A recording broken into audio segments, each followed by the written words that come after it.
yan mga taong bayan kasi pera ninyo yan. Yan ang hibirit ni Tambaloslos eh.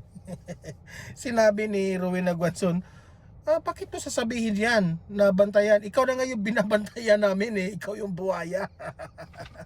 So yun po ang panghuli nating ipapakita. I think pangalawa nating ipapakita ito kay Rowena Guanzon mamaya ha. Pero bago natin pag-usapan yan, unahin muna natin itong interim release na topic na patungkol po kay former President Duterte, no?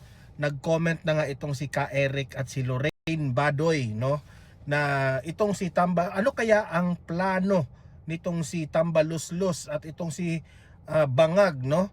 Patungkol dito kasi po mukhang meron talagang this is ayon kay Ka Eric at ni Lorraine Badoy ha. Itong si Tambaloslos at si Bangag, sila yung nasa likod nito na yung interim release ay hindi po ito matuloy. At itong interim release na ito, naniniwala po itong si Ka Eric at si Lorraine Badoy, ang isa sa mga humaharang dito ay yung mga kalaban ng gobyerno, itong CPP.